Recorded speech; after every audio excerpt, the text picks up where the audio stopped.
Hi, it's Steph and welcome back to the Lucy Bird. Today is going to be a beginner's tutorial on how to cut and make binding for your quilt.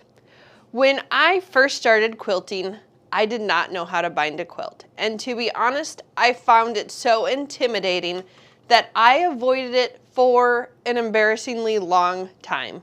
So whenever I made a project, I always just sewed two pieces right sides together, flipped it around.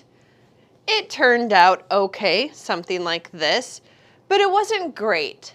Binding is the perfect finishing touch to your project, and it adds just a pop of color. You can see here, the orange really makes these chickens pop.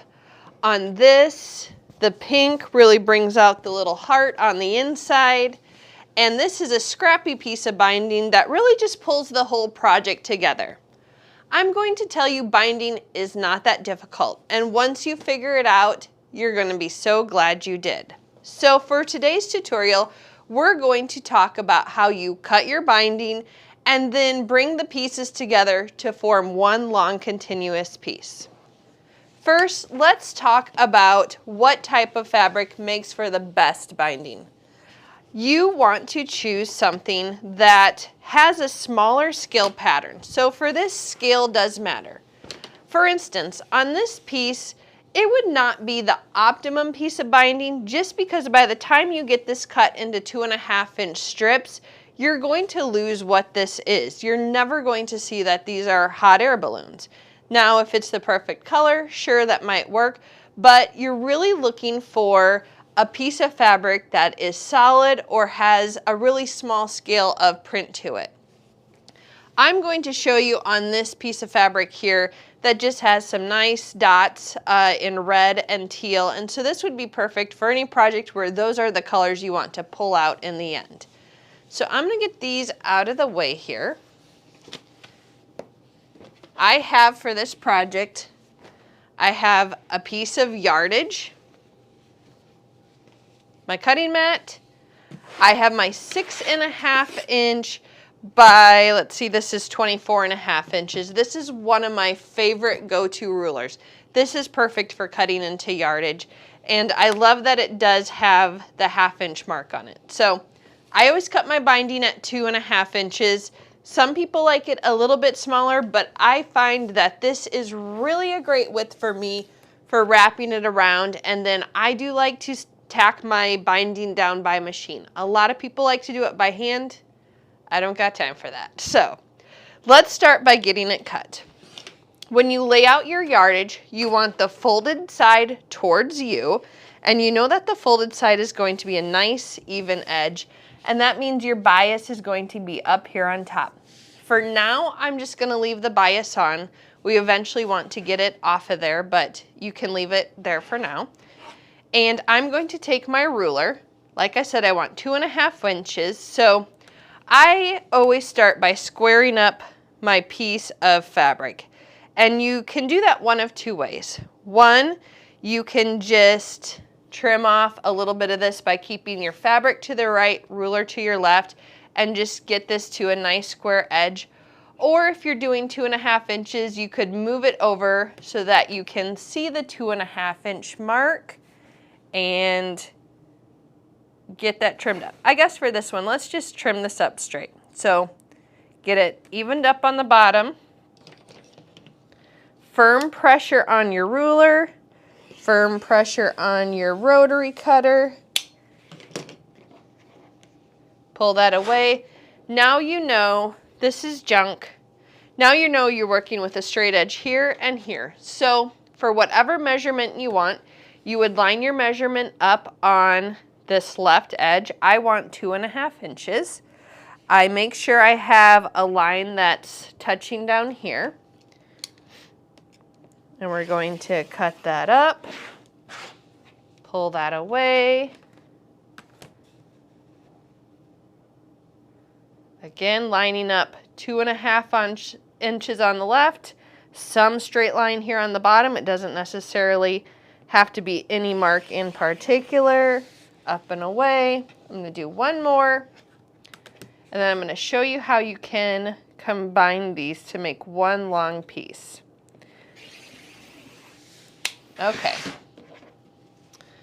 So there are two ways you could combine these together. But first, what I'm going to do is I'm going to cut off this selvage. You always want to trim the selvage out of your fabric because it's a different bias than the rest of your fabric. So it stretches a little bit differently. And it usually has marks on it. So you don't want that in your project. I always just trim mine away at this point. I lined everything up, put a ruler on it, have this little bit that's left as junk. So now I have two pieces that are 2.5 inches by the width of the fabric. Before you start binding your project, you want to put all of these together into one long continuous piece. You could do that one of two ways. I'm going to tell you about one, I'm going to show you the second. So the first way is just putting right sides together. You could combine these.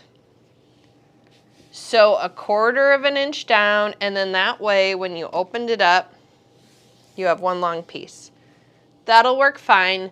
The reason I don't prefer that method is because you do get a lot of bulk at that seam. So when you open it up and when you're putting binding around your quilt, you end up having to sew through a lot of that bulk. So a great way to distribute that bulk is to combine these at 90-degree angles. So laying your first piece out right side up, your second piece, you're going to just form 90 degrees right there. I left a little here so that you can we're gonna line, I'm gonna scoot it over a little bit more, but I just want you to see that I have where we're going to. Now using a ruler and a marking tool,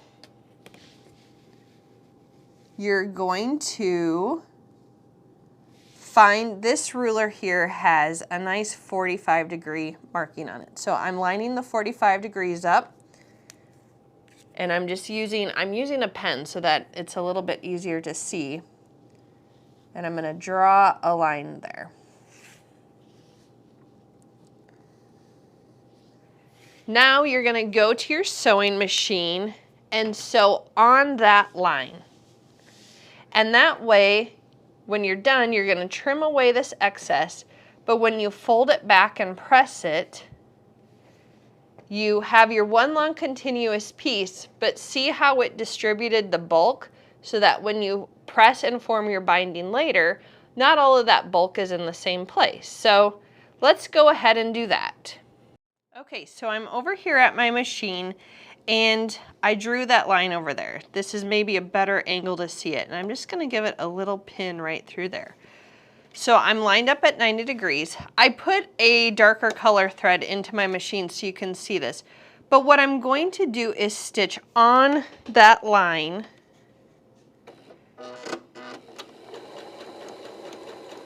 Pull my pin out.